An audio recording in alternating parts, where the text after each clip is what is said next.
columna y baluarte de la verdad, edificando con sana doctrina a la Iglesia de Cristo.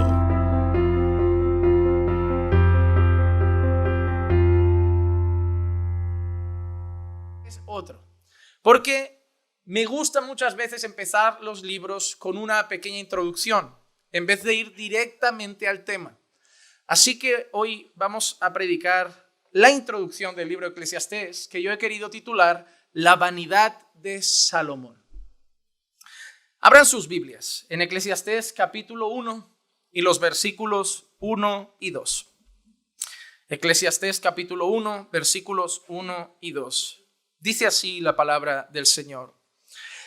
Palabras del predicador, hijo de David, rey en Jerusalén. Vanidad de vanidades, dice el predicador. Vanidad de vanidades, todo es vanidad. Repito, vanidad de vanidades, dice el predicador. Vanidad de vanidades, todo es vanidad. Padre, tu palabra es perfecta, pero ni el que la predica ni los que escuchan somos perfectos. Y para que esto, Señor, de hoy se vuelva un encuentro verdadero con tu palabra y contigo, necesitamos la obra de tu Espíritu Santo. Necesitamos, Señor, que tu Espíritu obre a través de la predicación, tanto en el que la expone, ayudándome, Señor, a hacerlo con fidelidad, como en aquellos que la escuchan, trayendo convicción a sus corazones. Señor, permite que ahora todos nuestros sentidos se pongan en tu palabra. Quita, Señor, toda distracción de en medio de nosotros, para que podamos, Señor, recibir tu palabra y pueda ser buena semilla en nuestros corazones para que dé fruto. Porque a pesar de ser un libro complejo, Señor, es un libro que también, como toda tu palabra, puede marcar nuestra vida. Así que, Señor, háblanos hoy, edifícanos, te lo pido en el nombre de Jesús. Amén, amén y amén. Hermanos, hoy empezamos una nueva serie. Dejamos la serie de Nehemías atrás y hoy nos adentramos con uno de los libros que muchos incluso intentan pasar por alto, debido a que es difícil la manera en cómo está escrito. Este libro, cuando muchas personas son nuevas en la fe y alguien les pregunta, le preguntan a algún hermano, oye, ¿por qué libro de la Biblia empiezo? Nadie dice nunca, empieza por Eclesiastés. Solemos decir, empieza por el Evangelio de Juan. Quizá vea la carta de Pablo a los Romanos, pero nunca decimos, empieza por Eclesiastés. Porque incluso personas que llevan tiempo en el Señor, cuando llegan al libro de Eclesiastés, se les hace complicado entender lo que está escrito. El libro de Eclesiastés, hay momentos en los que parece que el mensaje general es no vale la pena vivir. Parece que el título que muchos le pondrían al libro de Eclesiastés es la vida no tiene sentido. Parece que si uno está deprimido y coge el libro de Eclesiastés, no va a acabar muy bien. Cuando alguien está triste, cuando alguien está angustiado, cuando alguien está afanado o deprimido o preocupado y viene, nadie le dice, léete Eclesiastés, es la cura para la depresión. Siempre le damos algún salmo bonito, el Salmo 23, el Salmo 91, que eso le dé ánimo, que eso lo fortalezca, que eso le haga entender que el Señor está con él, que el Señor lo cuida, que el Señor lo sostiene. Pero nadie está angustiado y le dicen, léete Eclesiastés. Ahí vas a encontrar que el trabajo no vale para nada, que el dinero no vale, las mujeres no valen, la comida no vale, el día es gris, el día es oscuro. ¿Para qué nos despertamos? ¿Para qué dormimos? Y al final todos acabamos igual. ¿Para qué esforzarse? Un libro que te va a decir, ¿sabes qué? No seas demasiado bueno. Un libro que te va a decir, no seas demasiado bueno porque al final al malo le va a ir igual bien y a ti mal. Un libro que te va a decir, ¿sabes qué? No estudien mucho porque ser sabio tampoco sirve. Lo mejor para la depresión. Pero la realidad es que si lo leyéramos con los ojos cristianos, Si leyéramos bien el libro de Eclesiastés, sí que es un buen libro para una persona quebrantada. Sí que es un buen libro para una persona que no le está encontrando sentido a la vida. Porque el título que veremos al final de la serie, y te lo adelanto hoy, no es que la vida no tiene sentido. Es que la vida no tiene sentido sin Dios. Ese es el título de Eclesiastés. El título de Eclesiastés no es la vida no vale la pena, es la vida no vale la pena sin Dios. El título de Eclesiastés es que trabajar no vale la pena sin Dios. Es que ser sabio no vale la pena sin Dios. Y hacer cosas buenas y buenas obras y vivir en santidad no vale la pena sin Dios. Ese va a ser el motor de nuestra enseñanza. Que todo es vano y pasajero. Que todo es fugaz. Y va a tocar, creo que todos los palos de nuestra vida. Va a ir desde el trabajo al dinero, a las posesiones materiales. Va a pasar por los deseos. Va a pasar por los placeres. Va a pasar por todas partes. Por todas las partes que pasamos nosotros. Y nos va a hablar de todas ellas a la luz de cómo debemos vivirlas sabiendo que estamos delante de Dios. Por eso creo que es un libro que va a servir. Porque es un libro que va a tratar de temas de la vida. De temas que tú vas a vivir mañana mismo, porque mañana todos vais a trabajar. Y va a hablar del trabajo también. Y seguramente algunos pensarán en echarse una novia para mañana casarse y va a hablar de eso. Y algunos estarán esforzándose para ahorrar y construir casas y comprarse una casa y tener sus propias posesiones y construir algo en sus países y estarán aquí trabajando hasta los 40, 50 pensando, me construyo algo en mi país y luego voy a disfrutar. Disfrutar con 50 ya. Sí, vas a disfrutar bueno. Me parece que lo que se disfrutaba ya lo disfrutaste y lo perdiste. Y va a hablar de eso. Y seguramente va a tratar con todos aquellos que están queriendo construirse un futuro. Va a ser un libro muy práctico. Sobre todo va a ser un libro muy práctico porque nos lo va a escribir alguien que no solo está inspirado por Dios, sino alguien que sabe de esas cosas. ¿Por qué? Yo te planteo una escena. Imagínate que ha muerto el hijo de un hermano. Un hermano tiene un hijo de 5 o 6 años y acaba de fallecer. Y vamos todos al tanatorio a consolar al hermano y alguien le dice al hermano, hermano, siento mucho tu pérdida, sé por el dolor que estás pasando. El hermano, igual en un momento de poca paciencia, fruto del dolor, lo va a mirar y va a decir, no, tú no sabes esto. Tú has perdido a tu hijo. No, tu hijo está ahí, está vivo. Esta noche duerme en tu casa. Todavía sientes su olor, todavía sientes su abrazo, todavía sientes su calidez. Tú no sabes lo que estoy pasando. Tú no entiendes mi dolor. Y muchas veces yo hasta entiendo que Dios nos permite pasar por ciertas cosas para que podamos mañana consolar a otros. Porque ¿sabes quién es la mejor persona para consolar a alguien que fue violado en su infancia? Alguien que también fue violado y el Señor le trajo gozo y restauración. ¿Sabes quién es la mejor persona para ayudar a un matrimonio en crisis muchas veces? Un matrimonio que pasó por una crisis y salió de ella con la ayuda del Señor.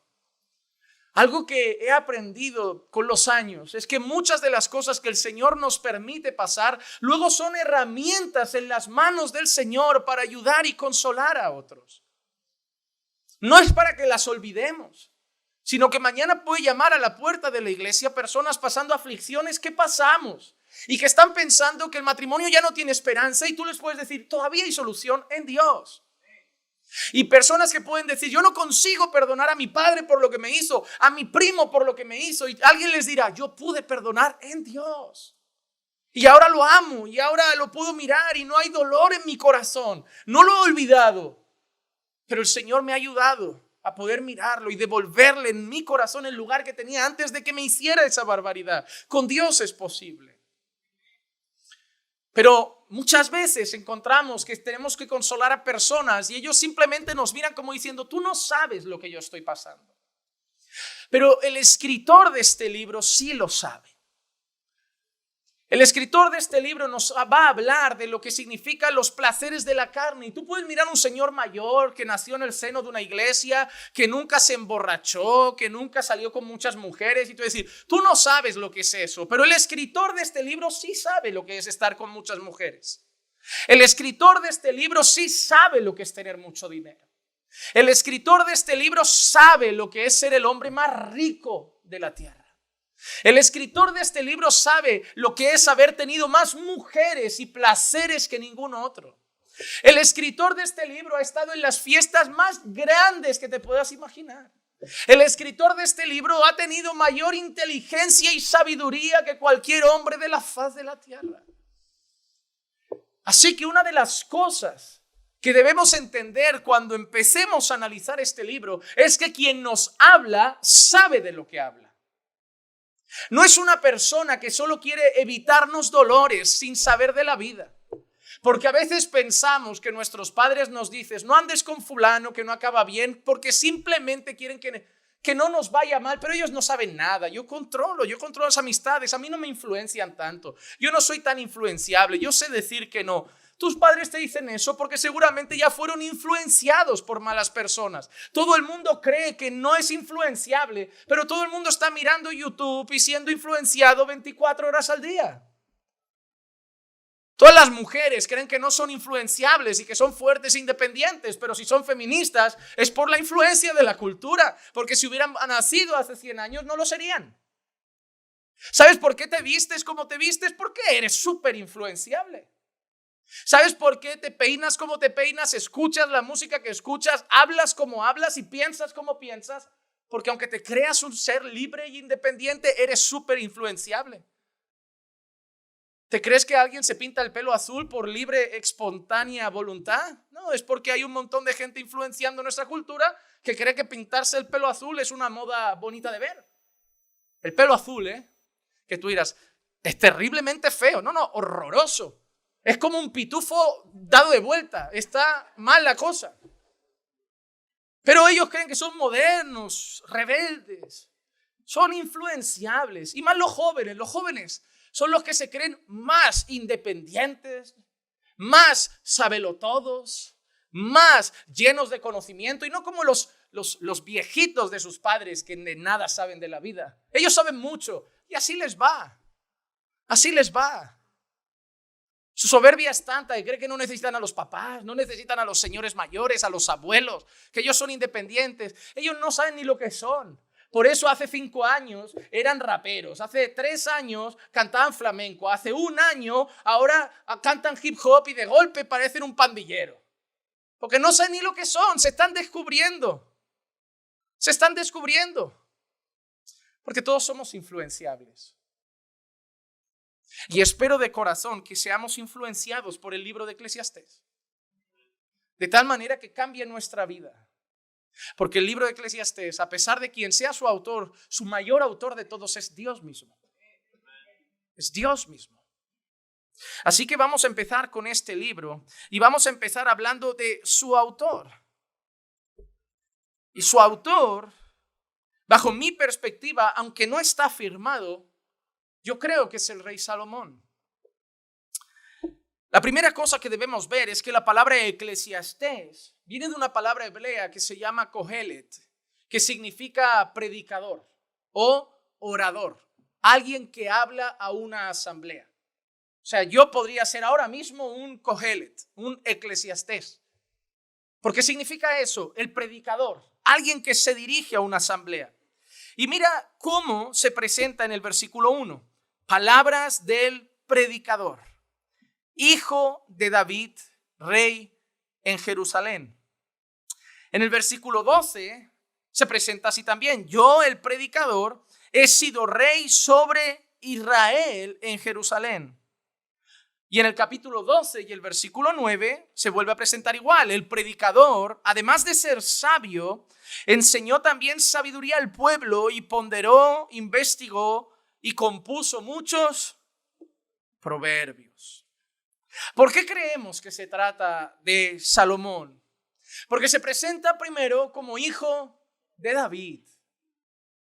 Y tú dices, bueno, puede ser otro hijo, porque muchas veces se usaba la expresión hijo de David para referirse incluso a Jesús. O sea, puede ser un descendiente de David. Ok, pero partimos de esa base. Es un hijo de David. Ahí puede ser Salomón. Sí. En segundo lugar, el predicador se presenta como rey en Israel. Y hay una cosa interesante. Después de Salomón, su sustituto fue Roboam. Y en esa época se divide el reino. Ya no podemos escuchar a nadie referirse como el rey de Israel, porque en aquel entonces se divide el reino entre el reino del norte, donde encontramos Israel, que se llamaba así, la capital fue al principio Siquem, luego fue Samaria, y luego el reino del sur, que tuvo como capital Jerusalén y al que se conocía como Judá. Pero después de Salomón no hubo un rey común en Israel. Después de Salomón no hubo un rey sobre todo Israel. Así que hijo de David y rey sobre Israel, solo hubo uno.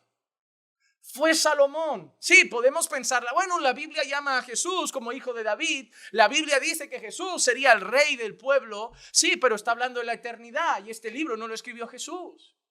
Así que nosotros entendemos que al ser hijo de David, haber sido rey en Israel, y es el último rey antes de la división de los reinos, y además haber dicho que escribió muchos proverbios, y el libro de proverbios, ¿de quién es? Salomón. Nosotros cuando sumamos hijo de David, rey de Israel, lleno de sabiduría y muchos proverbios, nos da Salomón.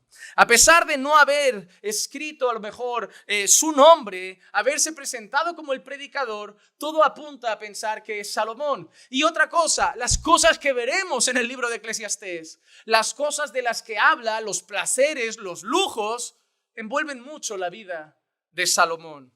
Vamos a ver algunos datos sobre la vida de Salomón. Como os dije, hoy va a ser más una introducción. La vida de Salomón la podemos resumir en sabiduría, mujeres y poder. Sabiduría, mujeres y poder.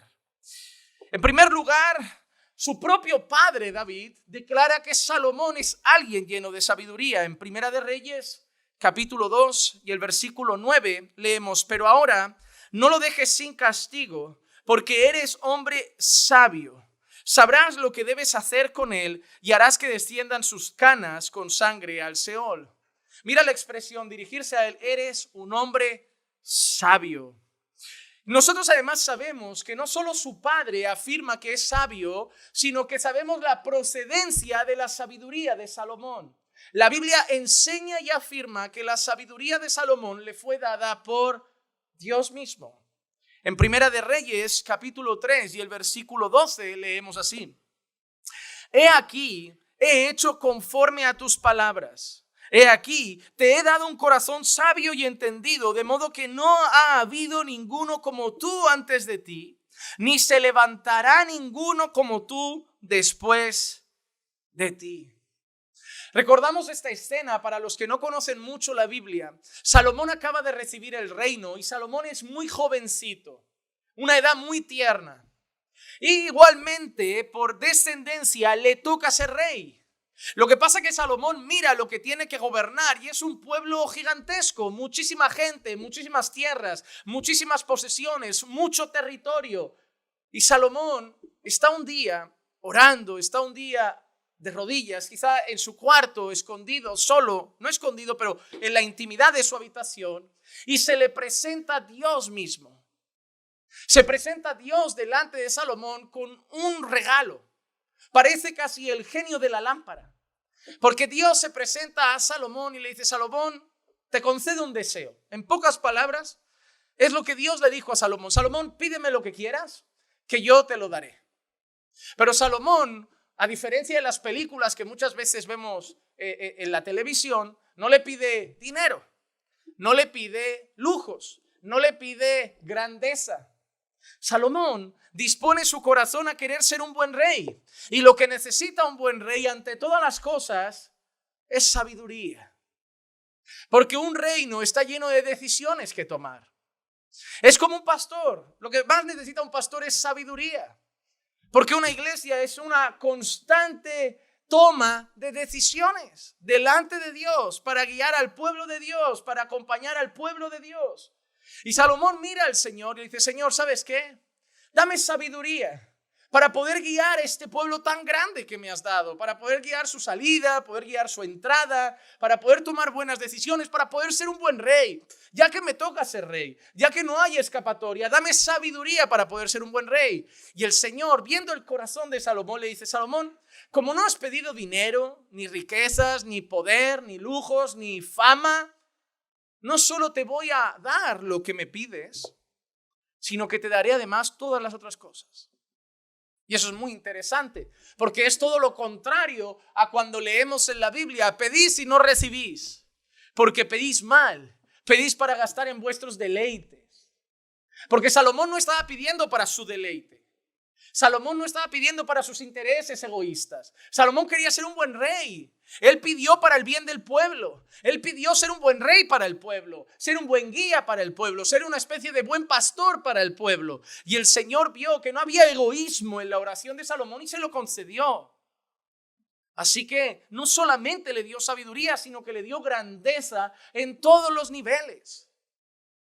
Y Salomón además recurre a pedir sabiduría a Dios. ¿Por qué? Porque la Biblia mismo afirma: quien esté falto de sabiduría, pídasela al Señor y el Señor se la dará en sobremanera. Nosotros sabemos cuál es la fuente de la sabiduría.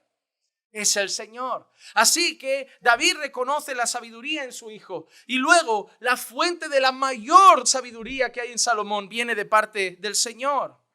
¿Cómo empezamos a ver la sabiduría de Salomón? Pues la podemos ver manifestada en sus decisiones.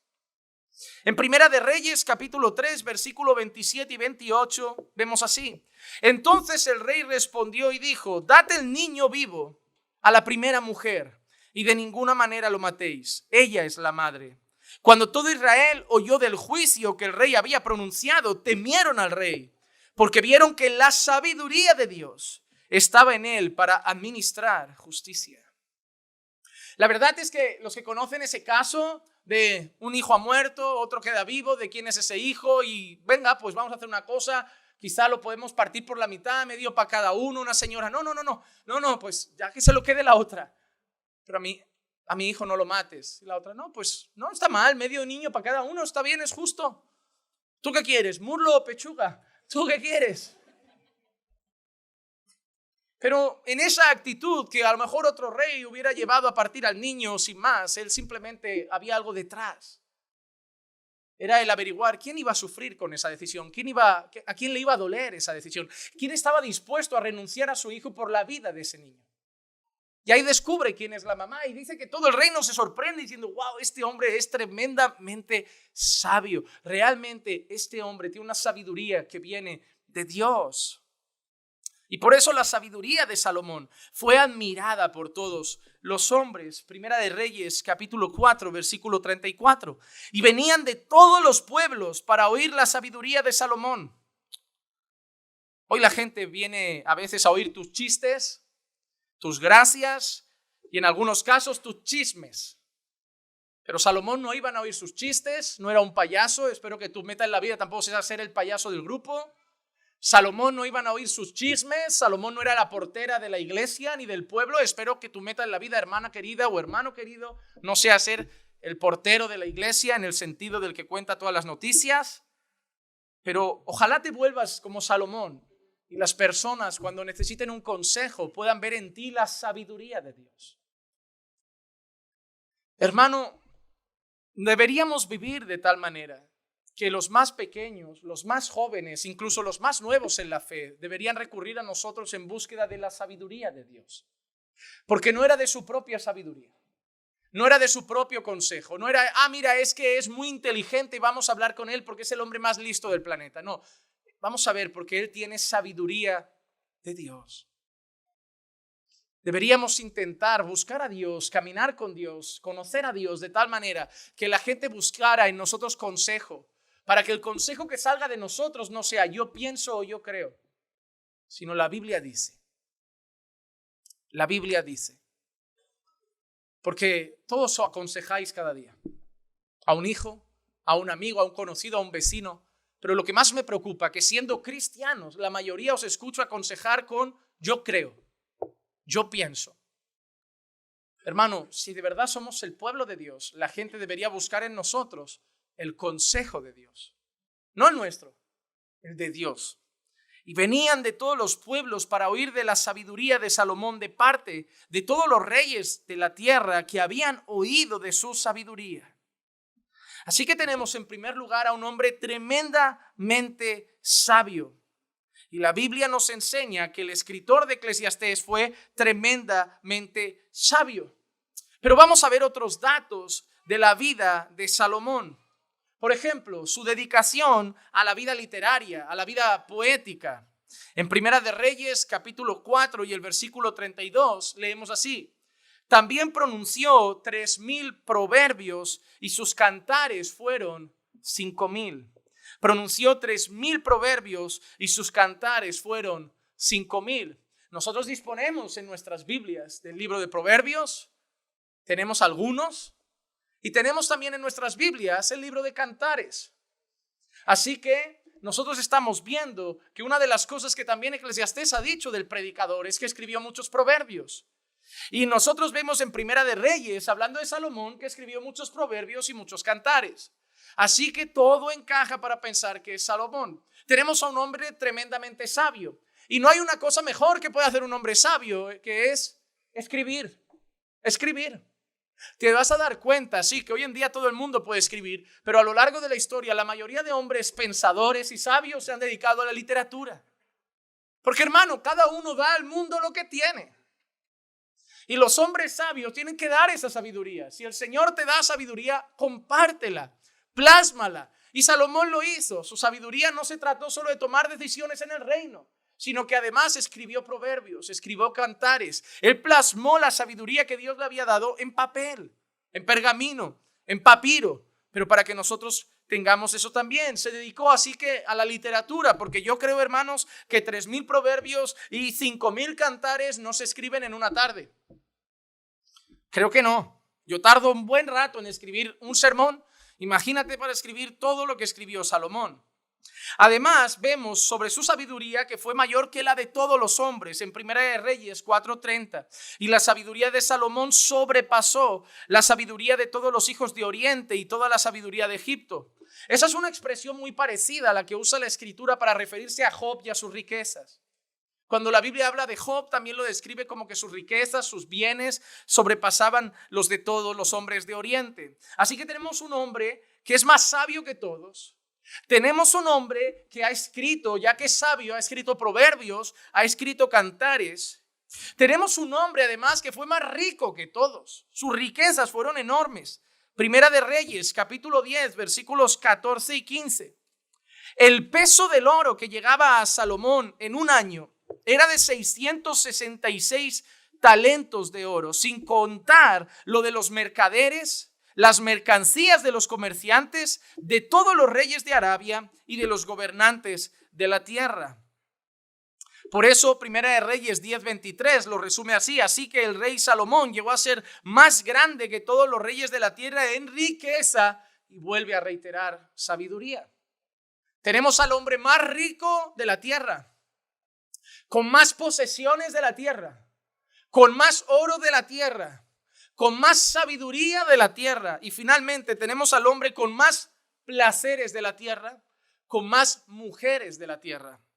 Primera de Reyes, capítulo 11, versículo 1 al 3. Pero el rey Salomón, además de la hija de Faraón, amó a muchas mujeres extranjeras, moabitas, amonitas, edomitas, sidonias e hititas, de las naciones acerca de las cuales el Señor había dicho a los hijos de Israel: no os uniréis a ellas, ni ellas se unirán a vosotros, porque ciertamente desviarán vuestro corazón tras sus dioses. Pero Salomón se apegó a ellas con amor y tuvo 700 mujeres que eran princesas y 300 concubinas, y sus mujeres desviaron su corazón. Esa frase no le quita culpa a Salomón, Esa frase no le quita culpa a Salomón, pero esa frase nos enseña mucho. Porque también vemos en Génesis 3 que ella comió y le dio a su marido para que comiera. También vemos a un hombre que tenía una cosa que no podía hacer y era cortar su pelo. Y se entregó en amor a una mujer que acabó dejándolo ciego. Y aquí tenemos un hombre que tenía una norma de parte del Dios que le había dado sabiduría, del Dios que le había dado riquezas, del Dios que le había dado poder. Ese Dios le había dicho una cosa a él y a su pueblo: hay unos pueblos con los que no os debéis juntar, porque si os unís a esos pueblos van a desviar vuestro corazón. Y esas mujeres desviaron el corazón de Salomón. Antes de entrar en el siguiente punto, yo quiero enseñarte dos cosas. La primera es que todo esto apunta a que el libro de Eclesiastés es de Salomón. ¿Por qué? Porque en primer lugar habla de un hombre sabio en gran manera. Salomón lo era. Habla de un hombre que sabe lo que son los placeres de la carne. Salomón lo supo. Habla de un hombre que sabe lo que es la riqueza y las posesiones. Salomón lo tuvo. Habla de un hombre que escribió proverbios, bastantes, muchos. Salomón lo hizo. Así que tenemos al hijo de David, al rey de Israel, que sabe lo que son las mujeres y los placeres, que sabe lo que son las posesiones y las riquezas, que sabe lo que es la sabiduría. Y nos va a decir que todo eso no se compara al haber fallado a Dios, al haber dejado a Dios de lado. Porque no hay nada más triste en esta vida que haber sido bendecido con algo y luego tirarlo a la basura. Porque Salomón fue bendecido con muchísima sabiduría, pero la sabiduría no es cuánto sé, la sabiduría es cómo lo vivo. Hay gente muy inteligente y totalmente necia. Hay gente que te habla de cómo es el matrimonio cristiano y lo tiene roto. Hay gente que te habla de cómo criar a los hijos en el Señor y sus hijos están en el mundo. Hay gente que te habla del carácter de una mujer y ella es una mujer de mal carácter. Hay gente que te habla de cómo es un hombre bíblico y él es todo lo contrario. Inteligencia es una cosa, conocimiento es otra cosa y sabiduría es otra cosa. Porque se puede ser inteligente, estar lleno de conocimiento y vivir como un necio. Dice el necio en su corazón: no hay Dios. Y entre esos necios hay hombres que bajo la vara de medir la inteligencia en este mundo han sido los más inteligentes de este planeta. Tenemos hombres que han hecho leyes físicas, que han estudiado el universo, como aquel señorito que acabó tetrapléjico y consumido por una enfermedad, el mayor enemigo de Dios de nuestros tiempos, y su última meta en la vida, quizá frustrado por su condición física, era que el mundo odiara a Dios y lo negara. Para el mundo, uno de los más inteligentes de nuestros tiempos. Para Dios, un necio. Un necio. Tú puedes saber mucha Biblia y ser un necio. Tú puedes ser un universitario y ser un necio. Y sí, vas a asombrar a la gente de esta tierra, porque esta gente de este mundo se asombra con el conocimiento. Cuando hables de Dios, la gente irá a preguntarte mil cosas y se sentarán a tu alrededor como si fueras la fuente del conocimiento de ellos. Y quizá inflará tu ego y te llenará de pompa porque verás que todo el mundo te busca porque tú sabes Biblia más que ellos. Oye, ¿está bien? ¿Ya tienes tu recompensa, los hombres? O quizá la gente te tendrá más respeto porque tú no eres alguien que limpia casas, tú no eres un trabajador cualquiera de un McDonald's, tú eres ingeniero, tú eres titulado, tú eres diplomado, tú tienes un máster. Y a lo mejor la gente te tratará a ti de usted y a la pobre ama de casa la tratarán de tú. Y ya tienes tu recompensa. Los hombres te la han dado, pero a los ojos de Dios puedes ser la persona más necia del planeta. Y yo no sé de quién tú buscas la recompensa. Pero si has nacido de nuevo, el mayor gozo tuyo no debe ser el aplauso de los hombres, sino el beneplácito de Dios. Salomón fue muy bendecido por Dios, pero acabó usando todo lo que le dio Dios para su propio placer y beneficio. Salomón tiró a la basura las bendiciones de Dios. Salomón tiró a la basura la sabiduría de Dios y se fue detrás de muchas mujeres. Realmente he conocido hombres y he conocido personas en general que he visto que la bendición de Dios está en sus vidas, que Dios los ha dotado de talentos, los ha dotado de dones, los ha dotado de capacidades, y ves su vida tirada a la basura porque acaban amando otras cosas más que a Dios. Porque el problema de Salomón no fue que llegaron a él las mujeres. El problema de Salomón es que dice que las amó. Porque el problema está en esa palabra, amar. Porque a tu vida va a llegar el alcohol, pero si tú no lo amas, pasa. A tu vida van a llegar las drogas, pero si tú no las amas, a tu vida van a llegar tentaciones cuando estés soltero y cuando estés casado. Pero si tú no las amas, el problema es cuando amamos esas cosas. Y Salomón amó a esas mujeres. Las amó físicamente, les dio su corazón y desviaron su corazón detrás de otros dioses. Así que tenemos un hombre que sabe lo que es el placer, sabe lo que es la fiesta. Porque te digo yo una cosa, por mucha fiesta que te hayas pegado y quieras sentirte así como menuda fiesta la de este fin de semana con los compañeros de la universidad, te aseguro que ninguna fiesta se compara a las fiestas que se pegaban en Palacio. En aquella época las fiestas duraban días, la gente sin dormir, comida, bebida, buzones, mujeres, orgías muchas veces. Eso eran fiestas de palacio. Eran fiestas donde la gente hacía de todo, hombres con hombres, mujeres con mujeres. Mira la historia de los griegos, la historia de los romanos, la historia de los reyes paganos también. Y mira cómo era una fiesta típica. Nada se compara a las fiestas que un joven se pegue un viernes por la noche en este mundo. Así que tenemos un rey que sabe lo que es una fiesta, sabe lo que son los placeres de la carne, sabe lo que es el dinero, sabe lo que es tener muchas posesiones. Que tú, ¿qué tienes? ¿Una casa? ¿Un coche? Nada se compara a lo que tuvo Salomón. Y yo quiero que partamos de aquí en adelante, porque el que nos va a hablar sabe de lo que habla.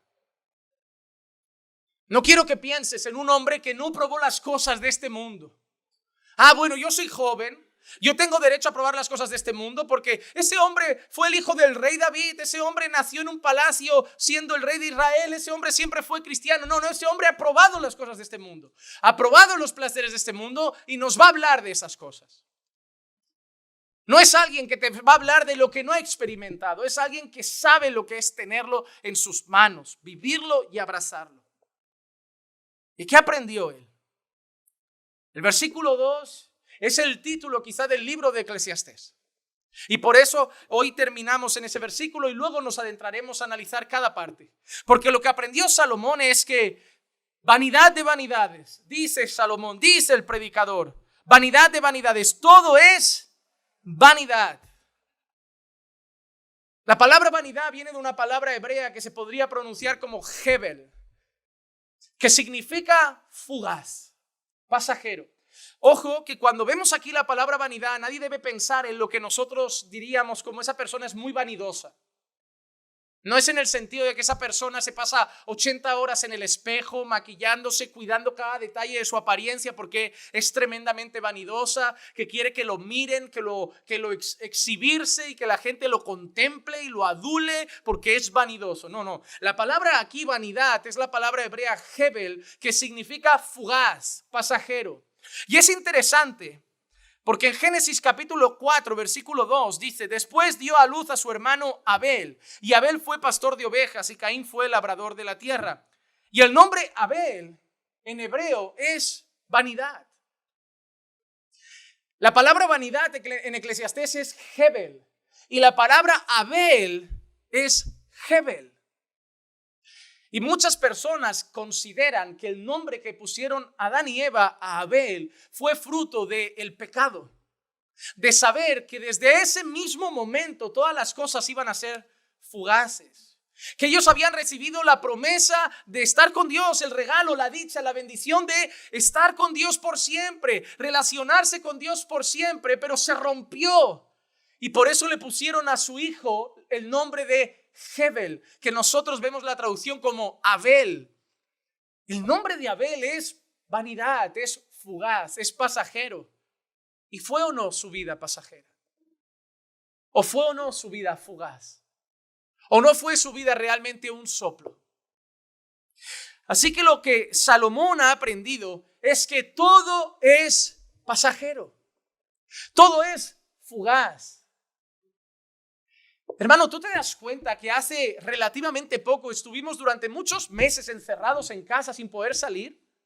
Y yo no sé si a ti te pasa, y yo no es que me haya olvidado, pero vivo con la sensación de que eso hace un montón que pasó, como si casi no hubiera pasado. Yo te voy a ser honesto, yo apenas me acuerdo de la pandemia. Yo no sé tú, pero yo no me levanto cada día pensando, wow, la pandemia, lo que pasó en la pandemia. Y yo veo a la gente a mi alrededor que ya no piensa en eso. Que ya no está pensando en que estuvimos prácticamente 2 años con un montón de normativas y reglamentos estrictos que nos privaban de mucha libertad. El otro día celebrábamos el 64 cumpleaños de mi padre y yo no he visto la vida pasar. Mi padre se ha hecho mayor y no recordaba haberlo visto envejecer. Parece que lo he mirado y digo, se ha hecho viejito en un año. En un año ha sido esto. ¿Cómo es? Como que hasta los 63 yo lo veía fuerte y ahora en los 64 se hizo un viejecito. Pero eso ha sido progresivo, lo que pasa es que yo no lo he visto venir. He estado trabajando, he estado con la congregación, he estado sirviendo a mi iglesia, he estado cuidando a veces de mi hogar, he estado viviendo mi vida con mi esposa y no he visto la vejez de mi padre llegar. El día 16 de este mes, mi sobrina cumple 2 años. Y me da la sensación de que nació el mes pasado. Y mi sobrina cumple 2 años, 2 años. Ya dentro no va al cole, es que me da la sensación de que voy a parpadear y estaré yendo a su graduación. Es que los bebés que ahora veo en la iglesia, que ya tienen 3 años, que ya están más grandes, yo los vi llegar y eran de cuna, los presentamos aquí y ya, digo, ya no los podemos tener en brazos. ¿Cuándo ha pasado eso? ¿Cuántas personas vinieron a España y les preguntas, ¿hace cuándo? Wow, yo ya llevo 10 años y me parece que vine hace poco. Y lo peor es que sigue pensando que se va a ir a su país, tener su casa y ya vivió aquí toda su vida, ¿sabes? Hermano, un día voy a darte unos consejos porque lo más trágico que estoy viviendo aquí es ver gente que vino con la mente de volver, ha llegado al final de su vida, no tiene nada aquí y aquí, allí y ahora va a vivir una vejez casi en la miseria porque no ha sabido tener las ideas claras. Ya ha vivido sin vivir y pensando en otro lugar. Y ahora apenas tiene una casa allí, no tiene casi nada allá, no ha cotizado aquí, no puede llevarse jubilación allá. ¿De qué vas a vivir? ¿Del cuidado de tus hijos? Sí, porque algunos dicen, vamos a esa ciudad, hagamos dinero, pasemos 2 o 3 años. Pero Dios sabe el día de mañana, tú no. Llevas ya 5 años aquí, 10 años aquí.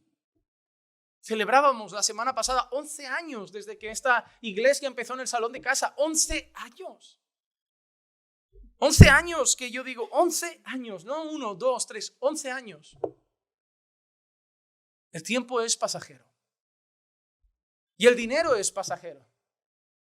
Y la salud es pasajera. Y la gente es pasajera. Porque tu madre no va a estar siempre ahí, tu hijo no va a estar siempre ahí, tu abuelo no va a estar siempre ahí, tus seres queridos no van a estar siempre ahí. Todo es vano, todo es fugaz. Hermanos, somos un vapor. Santiago 4:14, sin embargo, no sabéis cómo será vuestra vida mañana. Sois solo un vapor que aparece por un poco de tiempo y luego se desvanece. Hermano, eres un vapor. Pastor, ¿cómo me describirías? Eres un vapor. No un vapor de gases, que alguno también. Pero estás de paso en esta tierra. Así te veo. Veo que estás de paso, veo que ya tienes pelo blanco. Algunos no tienen pelo. Veo que tu físico ya no es el mismo y no va a serlo. Vete al gimnasio, ya no va a volver, no va a volver. El joven musculado del espejo no va a volver, fue un vapor también. El gimnasio fue un vapor, tus músculos ya no están. Y hermana, mejor que vaya renunciando a la cirugía, porque tu cuerpo tampoco estalla y no va a volver. Métete en el quirófano que quieras, va a ser ortopédico, plástico y superficial, pero por dentro la señora es una señora. Y no va a volver la joven.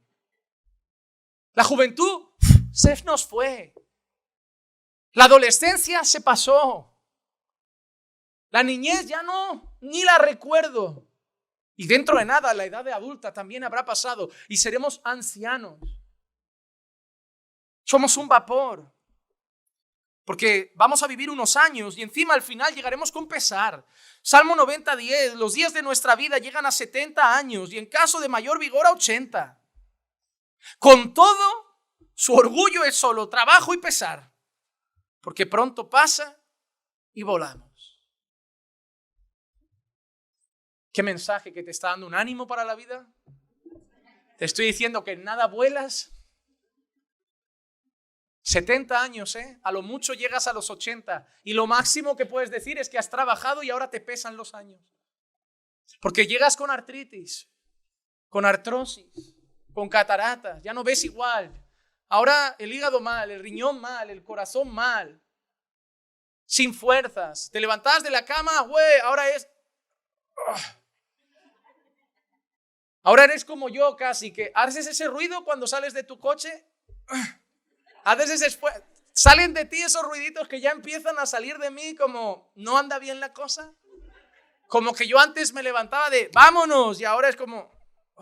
Van tus manos a la espalda cuando te levantas, lo primero que haces es llevar tus manos a los riñones, a la ciática, como un día más. Porque esa es la vida. El Señor no ha dicho que te va a blindar la salud, los huesos, los riñones, los órganos, los tendones para que ahora seas eternamente joven. El Señor no ha salvado a Peter Pan. Y la vejez es parte de esta vida. Y va a llegarte.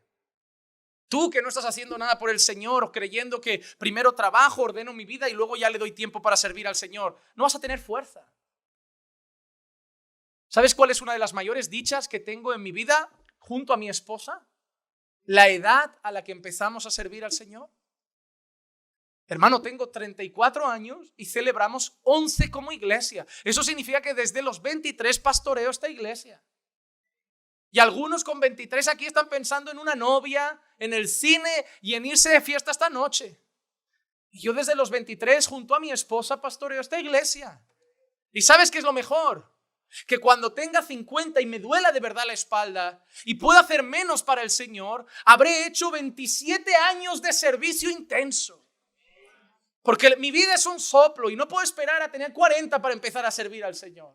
No puedo esperar a tener 50 para empezar a servir al Señor. Porque no sé cuántos voy a llegar a tener y no sé con qué salud voy a llegar a tener. Ya me duele la espalda. ¿Y si mi espalda recae mañana? ¿Y si no se vuelve a recuperar? ¿Y si la hernia se pone mal y ya no vuelvo a tener la misma salud? ¿Y si ya no consigo aguantar una hora en un púlpito? No sé cuándo pueda pasar eso. Porque soy un soplo también. Tengo que hacer todo lo que pueda hoy. Somos un soplo. Salmo 144, verso 4. El hombre es semejante a un soplo. Sus días son como una sombra que pasa. Ahora, en esta tierra hay dos tipos de personas. Las que son un soplo con Dios y las que son un soplo sin Dios. ¿Y cómo es una vida que es un soplo sin Dios? Eclesiastés 1:14, leeremos esto la semana que viene, bueno, no, la siguiente. He visto todas las obras que se han hecho bajo el sol, y aquí todo es vanidad y correr tras el viento. Mira la expresión, una de las cosas bonitas de Eclesiastés es que es muy poético. Mira la expresión, todo lo que hace la gente en esta tierra es correr tras el viento. Yo no sé si tú lo ves de la misma manera que yo, pero en pocas palabras yo diría que es inútil. Y no lo tomes como un insulto, no es una palabra vulgar. In significa lo contrario o no, negativa, y útil significa utilidad. Entonces yo quiero decir que cuando dice que es correr tras el viento, significa que todo lo que hace la gente en esta vida sin Dios no tiene ninguna utilidad. No sirve para nada. ¿Qué es correr tras el viento? ¿Quién puede capturar el viento si corre tras él? ¿Quién puede abrazar el viento con sus brazos? ¿Quién puede tomar un poco de viento y retenerlo en sus manos un buen rato? ¿Quién puede atrapar el viento? ¿Quién puede frenar el viento? ¿Quién puede? Nadie puede coger el viento. Nadie puede alcanzar el viento. Intentar atrapar el viento es inútil, no tiene sentido, es una pérdida de tiempo, dedícate a otra cosa. Si tú te encuentras un hombre ahí abajo en la calle corriendo en círculos y le dices, perdone, ¿qué hace? Estoy aquí, llevo ya 6 horas intentando llenar un bote de viento. ¿Tú qué? Lo vas a mirar y vas a pensar 2 cosas. ¿O está loco? Vamos a pensar que está loco, la segunda no, pero vamos a pensar directamente que ese señor no anda fino. Pero la segunda cosa es que está perdiendo el tiempo. Nos va a sorprender, ¿verdad? ¿Cómo puedes llevar 6 horas corriendo tras el viento? ¿Cómo puedes llevar 6 horas intentando atrapar el viento con tus manos? Hermano, eso es lo que piensa Dios de ti cuando todavía sigues queriendo llenarte con los bienes de este mundo, con el dinero, con el trabajo, con los placeres. Así como nosotros vemos a ese hombre intentando llenar un bote de viento y decimos, ese hombre está loco, está perdiendo el tiempo, así Dios te ve a ti. Si estás intentando llenar tu bote con el dinero, con la realización en el trabajo, la realización en los estudios, con los placeres de la carne. Cuando te das a los placeres de la inmoralidad sexual, Dios te mira como diciendo, míralo, y cree que eso le va a satisfacer. Si supiera que en 2 minutos ya se pasó todo el placer, que le va a durar un instante y luego ya no va a sentir nada más otra vez seco, otra vez vacío, otra vez sin nada. Mira qué contento se pone, le dieron el sueldo. Si supiera que al mes, a los 2 días ya el dinero se fue y ya no tiene gastos como todo el mundo, tiene cosas que hacer. Y míralo corriendo, otro trabajo, porque si gano más, viviré mejor, seré más feliz, tendremos más cosas, en casa estará todo mejor. Está corriendo tras el viento. Y algunos de vosotros vivís así. Por eso algunos de vosotros sois cristianos amargados. Porque aquí escucháis decir que el Señor da gozo y no lo tenéis. Escucháis decir que el Señor da paz y no la tenéis. Escucháis decir que el Señor, veis algunos que el Señor es todo, que disfrutan al Señor y vosotros venís a la iglesia y no lo sentís igual, pero la culpa es vuestra, no es que el Señor tenga favoritos, es que esos que están disfrutando al Señor ya no corren detrás del viento, han entendido que es perder tiempo y tú sigues queriendo correr tras el viento, venir a la iglesia y sentirte realizado. No lo vas a sentir porque estás perdiendo tu tiempo. Estás sintiendo que debes llenarte con cosas que no llenan, que son cisternas rotas. La vida sin Dios en esta tierra es correr tras el viento. ¿Por qué? Porque estamos en una vida, en una tierra bajo maldición.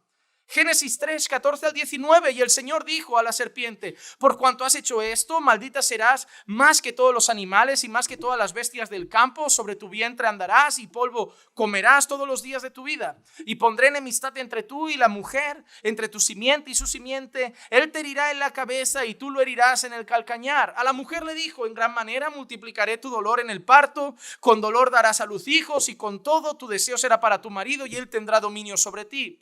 Entonces dijo Adán, por cuanto has escuchado a la voz de tu mujer y has comido del árbol del cual te ordené diciendo, no comerás de él, maldita será la tierra por tu causa, con trabajo comerás de ella todos los días de tu vida, espinos y abrojos te producirá y comerás de las plantas del campo, con el sudor de tu rostro comerás el pan hasta que vuelvas a la tierra, porque de ella fuiste tomado, pues polvo eres y al polvo volverás.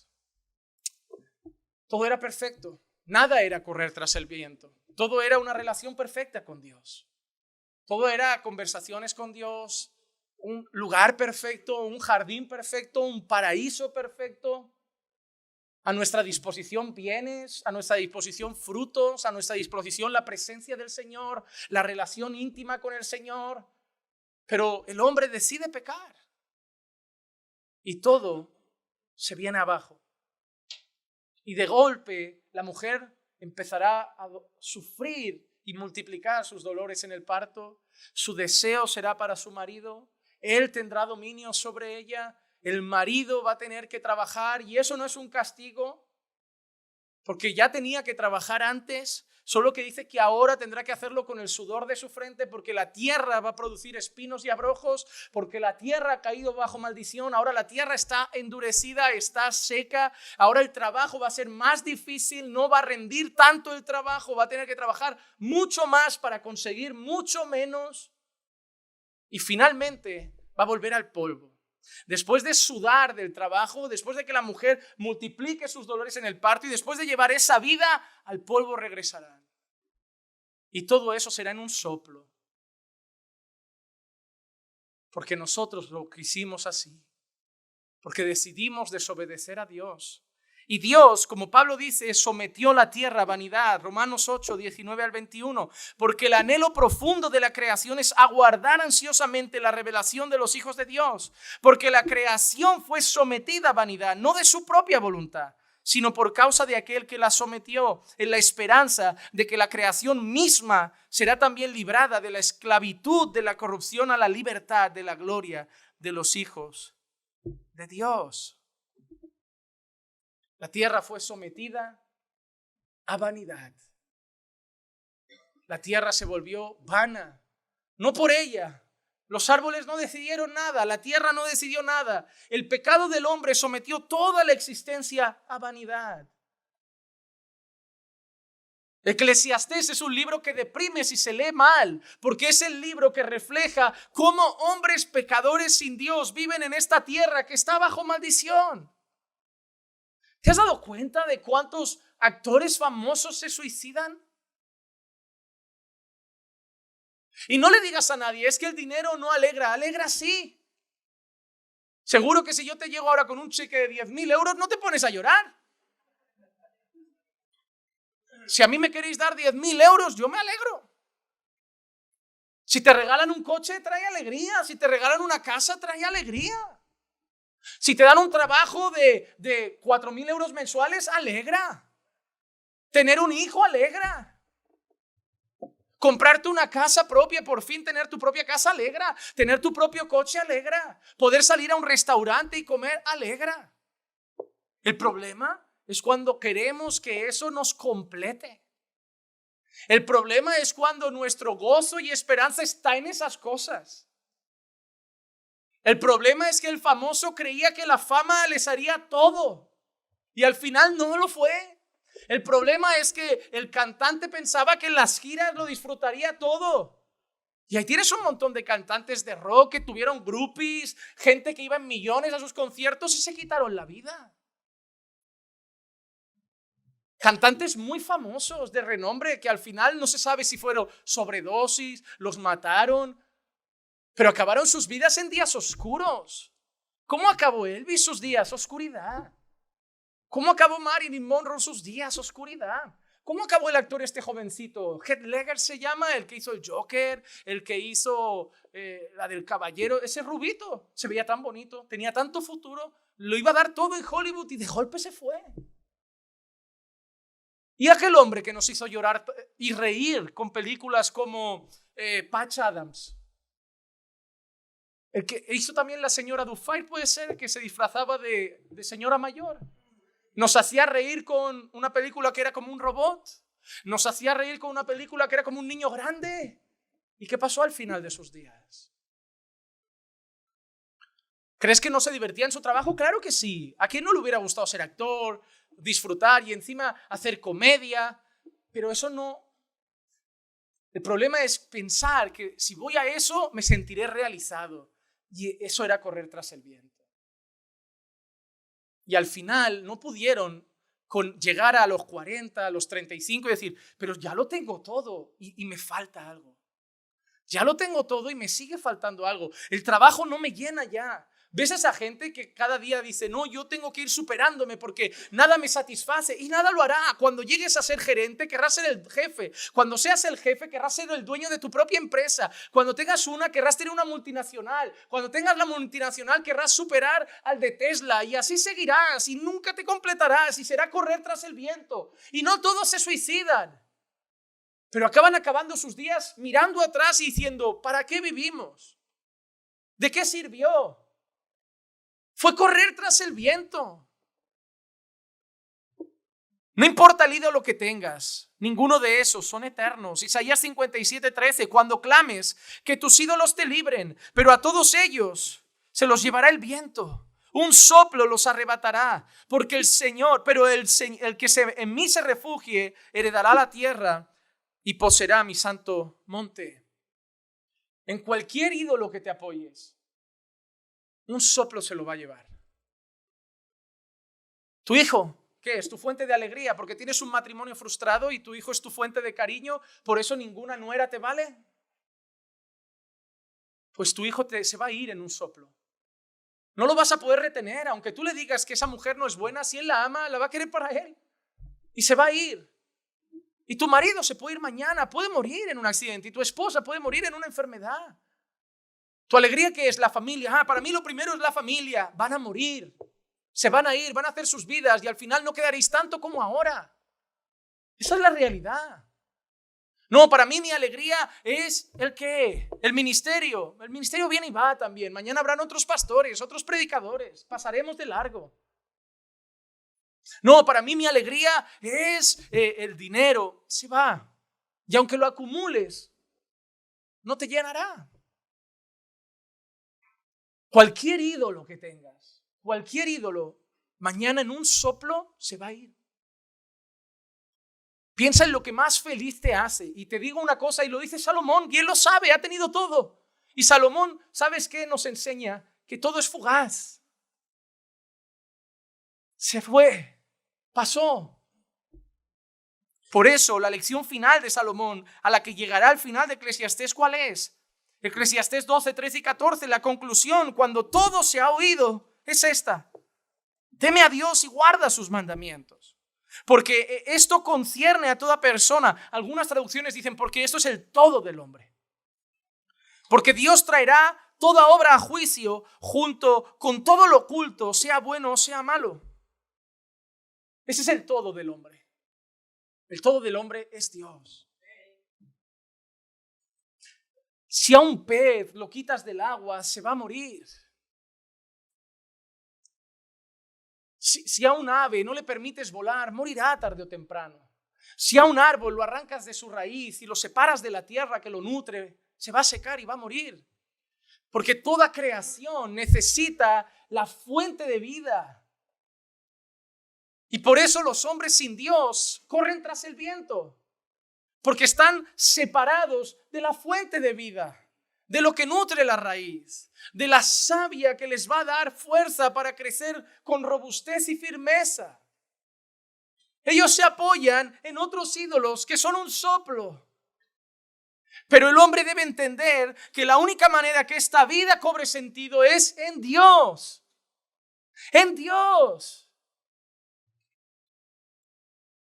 No es que Dios falte para llenar un hueco, es que Dios es el hueco. No es que tengas todas las cosas y falte por llenar un huequecito que solo puede llenar Dios. Es que aunque tengas todas las cosas, el hueco está vacío. Nada llena. No es que tengamos 20 huecos y falte uno por cumplir que sea Dios. Es que todo el hueco del hombre es Dios mismo. Lo demás no llena ni una mínima parte. Necesitamos a Dios. Porque nos hizo Él y para Él.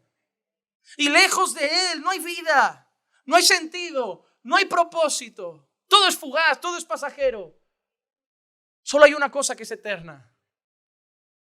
Aquellos que hacen la voluntad de Dios permanecen para siempre. Hermano, y esa es mi dicha, que yo no soy fugaz. Que yo no soy un soplo, yo soy un soplo aquí, en esta iglesia puedo ser un soplo. Puedo ser un soplo como marido, porque mañana puedo no estar ya en casa porque me puedo morir. O puedo ser un soplo como hijo, o puedo ser un soplo como persona. Y puedo mañana no estar, pero de aquí paso a la gloria.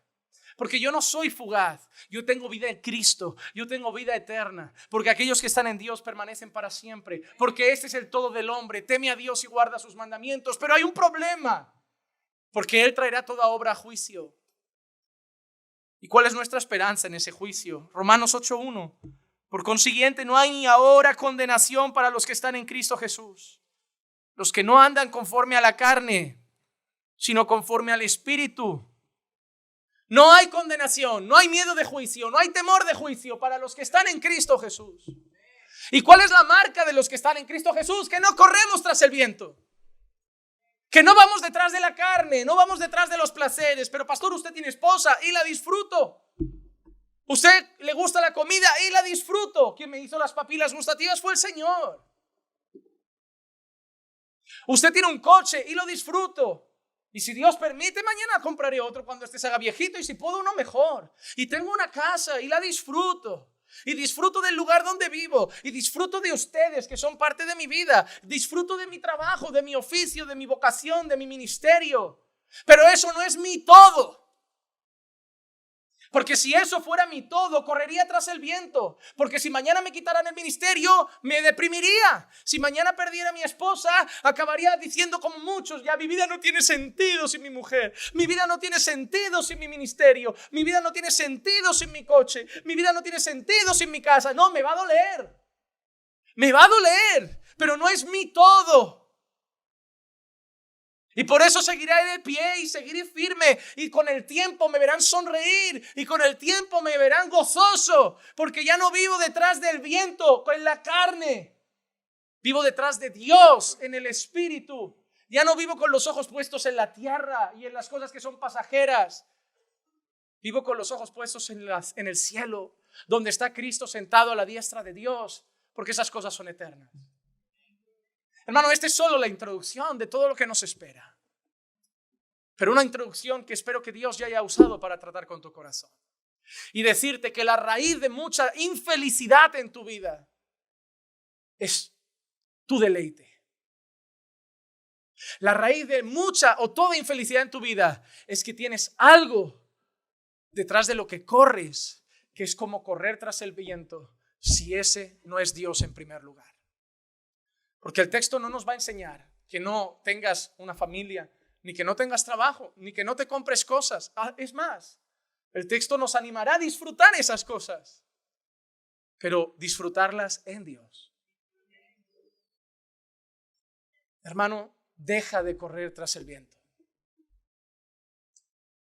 Deja de posponer para mañana las cosas como si el mañana fuera a llegar. Deja de seguir engañándote diciendo, mañana empiezo a orar.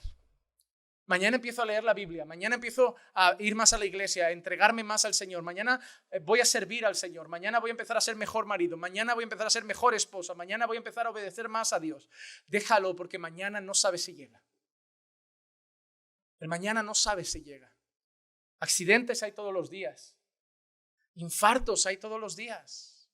Asaltos hay todos los días, desgracias hay todos los días. Y el Señor no ha prometido que ninguna no llegara a ti. Los creyentes también mueren. Deja de correr tras el viento, porque todo lo que busques es vanidad, es fugaz, es pasajero. Por eso muchos siguen con una depresión abismal en sus corazones. Porque hay dos voces en este mundo. La del mundo que te dice conquista y serás grande y vencedor y dichoso, y la de Dios que dice, el que quiera ganar su vida la va a perder, y el que quiera perder su vida por causa de mí, él la va a ganar. Ahora tú toma la decisión si quieres seguir ganando tu propia vida y perderla en Dios, o hoy aquí decides renunciar a tu vida y perderla y decir, se acabó y quiero la vida con Dios. Toma tu decisión. Que el Señor te ayude a dejar de correr tras el viento y empezar a correr detrás que domina el viento, detrás del Señor Todopoderoso. Vamos a orar. Padre, gracias por tu palabra. Gracias, Señor, por la introducción de esta nueva serie que confío, Señor, hablará a nuestros corazones profundamente. Gracias, Señor, por este primer mensaje que confío, Señor, tratará con el corazón de hermanos de este lugar. Y te pido, Señor, que nos hagas entender la necesidad de buscarte sobre todas las cosas. Abrazarte a ti como nuestro gran amor y dejar de correr detrás de las cosas vanas de este mundo. Oh, Señor, no hay deleite en lo que es pasajero, solo hay deleite en lo que es eterno, y eso eres tú y tu palabra. Por eso, Señor, trae convicción por tu Espíritu a mis hermanos. de las verdades que hoy hemos proclamado y haznos entender que solo en Cristo hay seguridad para el día de juicio y que la marca de estar en Cristo es que ya no corremos tras el viento en la carne, sino que vivimos en el Espíritu, buscándote a ti. Y ya no caeremos en el error de Salomón, que desvió su corazón por amar a muchas mujeres, porque te amaremos a ti sobre todas las cosas. Y tú eres nuestro firme y sólido fundamento. En ti estamos seguros, hoy y por toda la eternidad. Convence de ello a todos los que están aquí. Convéncelos y que tomen decisiones sabias para que su vida sea dichosa en tu presencia. Te lo pido en el nombre de Jesús. Amén, amén y amén. Estamos bendecidos.